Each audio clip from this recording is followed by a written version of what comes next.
आप जॉब ही कीजिए, इस सेक्टर में कहाँ पर आग रहे हैं? 2 गाय से 10 से 12 हजार रुपए बड़े आराम से बच रहा था। ये 55,000 की आई थी। ये नहीं मालूम था कि क्या करेंगे, लीवर पे अटैक करता है, थोड़ा मतलब लीवर कमजोर करता है। तो ये चारा नहीं खाती थी और दूध एकदम से डाउन हो जाता था, मतलब अंदर से एकदम आपकी हिम्मत टूट जाएगी। लेकिन नमस्कार मित्रों, नई कृषि दर्शन में आपका स्वागत है। और आज मैं पहुंच चुका हूं उत्तर प्रदेश के लखनऊ में। और इस डेयरी फार्म की शुरुआत 5 साल पहले जो है एक युवा के द्वारा किया गया था। तो किस तरह का इनका मैनेजमेंट है, कितनी इनके पास गाय है, कितनी दूध देने वाली गाय है, इनका प्रतिदिन का दूध कितना हो जा रहा है, किस भाव से जो है दूध सेल कर रहे हैं, गायों को किस तरह का फीड देते हैं, क्या इनके डेयरी फार्म पर हरा चारा मिलता है या नहीं मिलता है, क्या इनकी गाय जो है पूरे दिन एक ही जगह रहती है, काफ़ी इंपॉर्टेंट वीडियो होने वाला है। इसलिए आप इस वीडियो को कंटिन्यू दें। और आप हमारे फेसबुक पेज को भी फॉलो कर सकते हैं। उस फेसबुक पेज का लिंक जो है वीडियो के डिस्क्रिप्शन बॉक्स में दिया गया है, तो वहां पर भी जाकर के आप नई नई जानकारी हासिल कर सकते हैं। और अभी तक आप हमारे चैनल को सब्सक्राइब नहीं किए हैं तो प्लीज़ आप इस चैनल को सब्सक्राइब कर लें, ताकि इस तरह की छोटी से छोटी जानकारी आपको इस चैनल पर मिलता रहे। तो चलिए हम फार्म के अंदर चलते हैं और इस युवा से बातचीत करते हैं। नमस्कार सर। नमस्कार सर, आपका भी। कैसे हैं सर? ठीक है। सबसे पहले आप अपना एक छोटा सा परिचय जो है हमारे दर्शकों को दे दीजिए कि यह आपका जो फार्म है कहाँ पर है। मेरा नाम आनंद सिंह यादव है। मेरा फार्म देवलोक कॉलोनी पटेल नगर नीलमथा लखनऊ में स्थित है। तो सबसे पहले आपसे जानना चाहेंगे सर कि आपकी एजुकेशन कितना तक हुआ है? सर मैं एजुकेशन तो सर मैंने बीटेक है। बीटेक किए हैं जी। तो बीटेक करने के बाद प्राइवेट जॉब नहीं किए कहीं पर कंपनी में? प्राइवेट जॉब करते थे, प्राइवेट जॉब को क्विट करके यहाँ पे आया हूँ। प्राइवेट जॉब किए थे, कितने साल किए थे सर? प्राइवेट जॉब सर 3 से 4 साल किया था। 3 से 4 साल किए। तो फिर उतने अच्छे जॉब को छोड़ करके इस डेयरी सेक्टर में कैसे आना हुआ? सर प्राइवेट जॉब की में दिक्कत एक थी, तो ये घर के बाहर थी जी। उसके बाद घर के बाहर थी, तो इसीलिए थोड़ा सा फैमिली प्रॉब्लम की वजह से मुझे यहाँ पे आना पड़ा लखनऊ में। ठीक है, तो लखनऊ में फिर मैं आया तो मेरे यहाँ पे पहले से ही 2 एनिमल से थे। जी जी। तो फिर क्या हुआ कि यहाँ लखनऊ में भी फिर प्राइवेट जॉब करी, बाहर से फिर आके लखनऊ में प्राइवेट जॉब करी। जी। फिर क्या हुआ कि सर मुझे प्राइवेट जॉब में उतना स्कोप दिखा नहीं है। जी जी। तो फिर स्कोप दिखा नहीं, तो फिर पैरेलल में ये काम तो चल ही रहा था, 2 एनिमल के साथ काम चल ही रहा था। तो सर इसी को मैंने धीरे धीरे बढ़ाना शुरू किया। तो जब जॉब को छोड़े तो आपके पिता सर्विस में थे, इन्होंने माना नहीं कि आपको कि जो है आप जॉब ही कीजिए, इस सेक्टर में कहाँ पर आग रहे हैं? थोड़ा सा फैमिली प्रॉब्लम की वजह से वहाँ से आना पड़ा। माना नहीं कि चाचा इनको आप मम्मी के जोड़ों के दर्द से हम भी रिटायर हो गए। तो कोई फैमिली में कोई ऐसी थी कि फैमिली में केवल 3 ही लोग थे, तो फैमिली प्रॉब्लम की वजह से नहीं मिला। तो डेयरी सेक्टर का चुनाव न करके सर आप दूसरा व्यवसाय भी कर सकते थे। ये भी आपने सही कहा कि मैं दूसरा चुनाव भी कर सकता था, लेकिन आज इस टाइम में प्रेजेंट टाइम में कहीं भी कमर्शियल शॉप भी मैंने देखी, मैं ट्रूली मैं बताऊं, मैंने कमर्शियल शॉप भी देखी जाके इधर उधर। तो कमर्शियल जो लैंड है वो सर लाखों में तो है ही नहीं है, वो सर करोड़ों में है। लखनऊ शहर में कमर्शियल जगह जो है वो करोड़ों में है।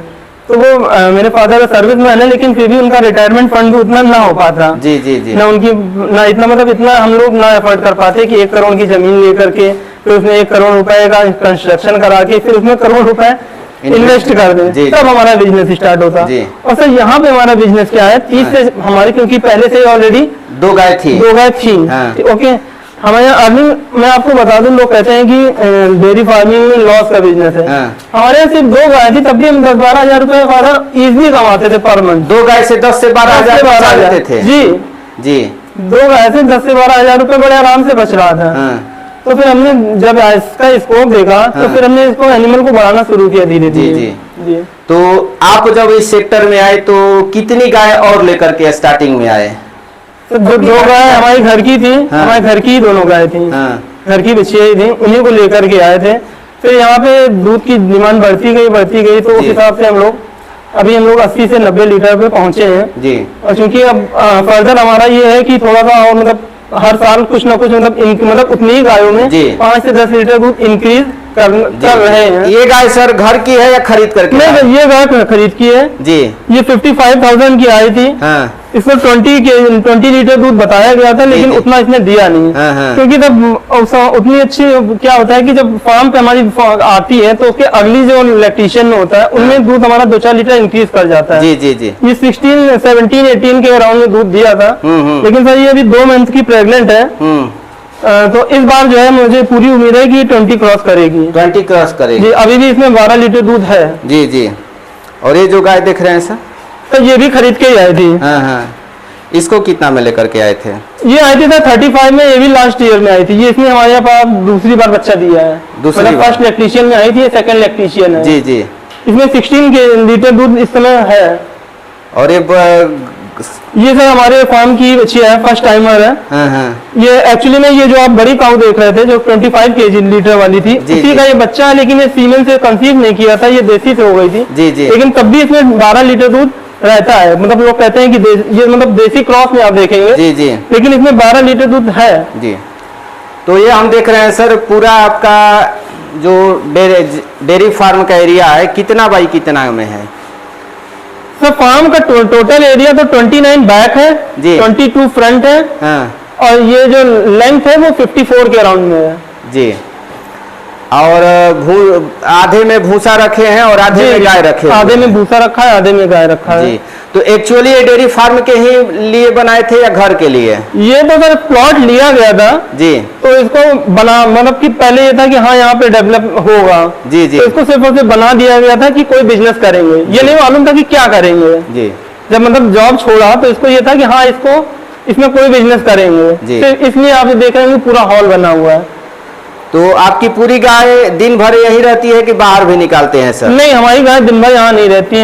हैं। हमारी गाय पहले तो रात में मॉर्निंग में आते हैं, हाँ। बाहर करते हैं, हाँ। सारी गायों की फीडिंग होती है, मिल्किंग होती है, उसके बाद फिर ये गाय बाहर जाती है पेड़ के नीचे। जी जी उसके बाद फिर 11 बजे जैसे धूप टेम्परेचर बढ़ता है फिर ये अंदर आती जी। हैं, और उसके बाद शाम को 4 बजे फिर ये बाहर जाती हैं।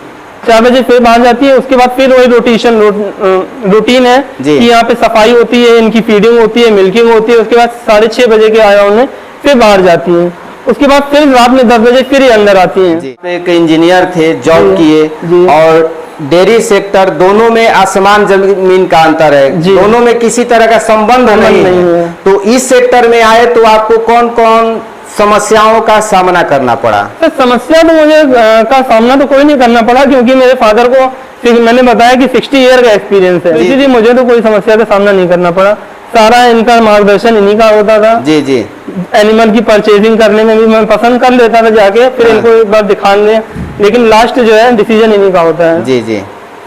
तो शहर के पास में है सर, तो भूसा वूसा तो कॉस्टली मिलता होगा, कैसे स्टोर करते हैं सर भूसा? कांटेक्ट नंबर रहता है गाड़ी वालों का, जी जी कि उनको कांटेक्ट करके सीजन में हम लोगों की कोशिश रहती है कि मैक्सिमम भूसा भर लें 100 से 150 कुंटल के अराउंड में, हाँ हाँ पूरा इसमें और उसमें मिला करके। लेकिन फिर भी तो ये साल भर के लिए सफिशिएंट नहीं रहता है। जी जी जैसा कि आप देख रहे हैं कि मेरे पास सिर्फ 1-2 महीने का बचा हुआ है। जी।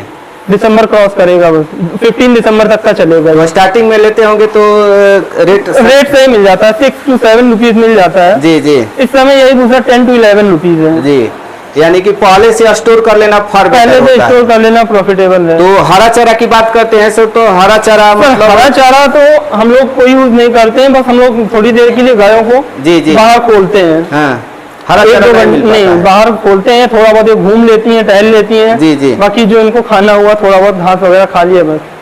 अब हम बात करते हैं कि जब गाय आपकी ड्राई पीरियड में हो जाती है, उस समय इनको हटा देते हैं या रखे रहते हैं? नहीं, जरूरी नहीं कि सारी गायों को हटा दें, कुछ गायों को रख भी लेते हैं और कुछ गायों को हटा भी देते हैं। जी मेन हमारा वो है कि हमारा 8-9 गायों में हमारा 80 जो हमारी जो रिक्वायरमेंट है, जिस हिसाब से जी। 80-90 लीटर दूध हम कैसे तैयार कर पाए, जी।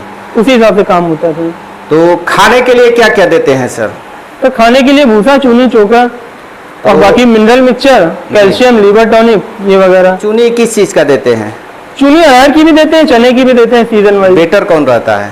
बेटर तो वैसे अगर देखा जाए तो अरहर की होती है, कभी कभी चूनी चने की भी दे देते हैं। जी जी। महंगा कौन पड़ता है?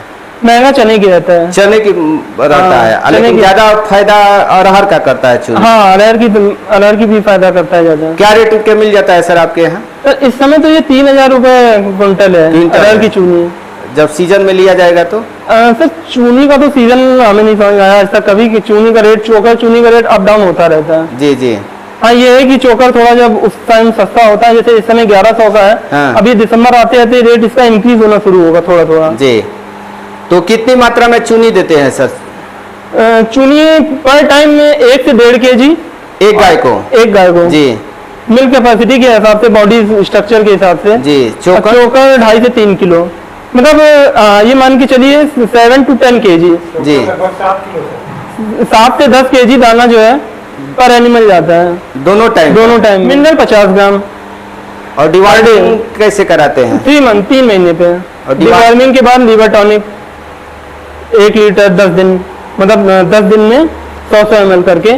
अगर लीवर टॉनिक न दिया जाए तो क्या नुकसान होगा सर सर? लीवर टॉनिक ना देने से डिवार्मिंग करने के बाद उसके लीवर पे अटैक करता है, थोड़ा मतलब लीवर कमजोर करता है वो। जी। तो कैल्शियम की पूर्ति के लिए हम लोग उसको ओरल कैल्शियम पिलाते हैं 100 ml, जी 100 ml 10 डेज मंथ में, मतलब कि 1 लीटर कैल्शियम भी पर मंथ हर काऊ को जाता है। मेस्टाइटिस की समस्या आई है कि नहीं सर फार्म में तो आपके? मेस्टाइटिस की समस्या आई है तो उसके लिए हम लोग होम्योपैथिक का भी ट्रीटमेंट करते हैं। हाँ। लेकिन पहले तो हम लोग इंजेक्शन ही लगाना पड़ता है, जी क्योंकि मतलब होम्योपैथिक जो है ना वो थोड़ा सा मतलब इंस्टेंट रिलीफ नहीं देता है। सर हमारे घर की बच्चियां है, घर की हमारे घर बच्चियां की है। गाय है। जब जी, मैं जी। बता रहा था कि 5 साल पहले मैं इसको अपने घर से लेके, मतलब 2 गाय आई थी तो उनमें से एक ये है। जी तो 25 सर ये सबसे स्पेशल काऊ मेरे पास यही है। हाँ और ये 5 टाइम इसने बच्चा दिया है, 6 टाइम ये प्रेग्नेंट है 2 मंथ की। जी। आज भी इसमें 14 लीटर दूध है। कंसीव कर जाती है? हाँ कंसीव कर जाती है, लेकिन इसका जो वो है हीट में आने का पीरियड है वो काफी ज्यादा है। कितने बच्चा देने के? बच्चा देने के कभी कभी साल भर बाद भी हीट पे आती है, हाँ मतलब साल के मतलब 7 से साल भर तक का होता है। जी, जी। एक बार सर ये ड्राई ही नहीं हुई थी, मैं आपको एक चीज स्पेशल बता दूं। हाँ। एक बार ये ड्राई ही नहीं हुई थी, एक हाँ। दिन के लिए भी इसका ड्राई पीरियड नहीं था। जी। सुबह इसने दूध दिया, शाम को बच्चा दिया, लेकिन तब भी ये धीरे धीरे करके अपने 20 क्रॉस कर ही गई थी जी, 1 जी। महीने में। तो एक समस्या होता है सर दूध का बेचने का, या बेचता भी आदमी तो सही रेट नहीं मिल पाता है। नहीं सर, आप अपना दूध जो है किस रेट से बेचते सर हैं? हमारा दूध 56 से लेके कुछ 56 रुपीज तो मिनिमम रेट है जो हमारा जाता है जी। और जनवरी से ये 60 हो जाएगा, इसीलिए मैंने जो भी नए कस्टमर लगा रहे हैं वो 60 में ही जा रहे हैं। जी। और सारा दूध काउंटर सेल है यहीं पे, ऑन द स्पॉट यहीं पे जाता है। बाहर नहीं लेकर जाना जी पड़ता? बाहर बिल्कुल दूध जाता ही नहीं, बस जो घर के लिए जो होता है 2-4 लीटर दूध बस वही जाता है बाउंड्री के बाहर, बाकी जी, कोई जी। दूध बाहर नहीं जाता है। तो सबसे अधिक समस्या किस मौसम में आता है सर डेयरी तो फार्म सबसे में? ज्यादा समस्या तो गर्मी में ही होती है। जी उसमें क्या क्या सावधानी बरतना चाहिए?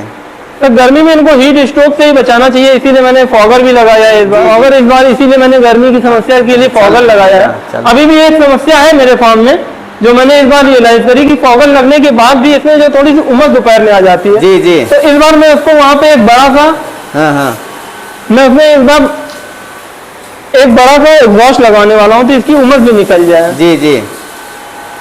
तो फोगर कितने घंटा चलाते हैं? तो फॉगर हम लोग 12 से 4 के बीच में चलाते हैं। टाइमर लगा हुआ है, जी जी। 2 मिनट चला, हाँ।